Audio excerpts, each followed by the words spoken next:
As I went through this slim volume, I certain questions came to my mind because there is a usual academic snobbery. If they have to, our community of academics, if they have to dismiss something, they will say, "Oh, it's journalistic." So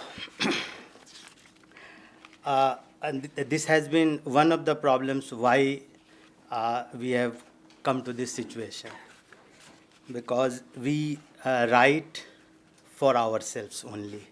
So our voices don't go beyond our community.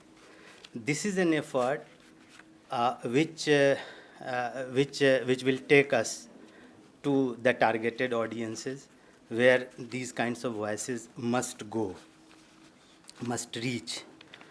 So I think this is a kind of biographical work, autobiographical work, one can say. And this is quite evident from the three segments that is reflected in the subtitle itself: Hindutva, Muslim identity, and idea of India. So I gathered an impression, having gone through this book, that the author was deeply disturbed and agonized by whatever has been happening around us in recent years, more specifically. So he went in search of some meanings, and then he observed something. He went into certain kinds of books, and then he tried to find answers to that.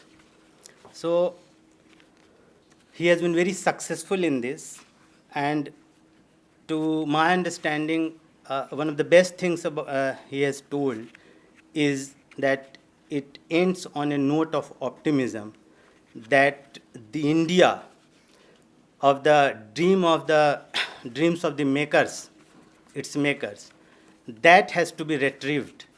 And this confidence does come out of the third segment of his book. So we need to keep talking about all these things, which will help us muster courage, and it will help us arouse those people who seem to have got frustrated not to fight it out, not to resist it. Having said this quite briefly, I would seek permission to speak out some limitations that I have been able to identify in my personal view. I think this volume is little less critical of communalism found among Muslims. I've been able to find certain kind of reluctance on the part of the author not to deal with it as eloquently as maybe my expectation is too much, but this is how I felt that it should have been brought out. Another thing, given the theme of the book and the objective of the book, another thing is that this vernacular media has communalized the socio-political space of India, particularly North India, since 80s more particularly. So that aspect is a little missing, particularly Dainik Jagran, Amar Ujala kind of newspapers. They have, we have evidences when only because of their rumors, communal violence had taken place in early 90s because of their misreporting, and then subsequently they only published very small apology, and that was it.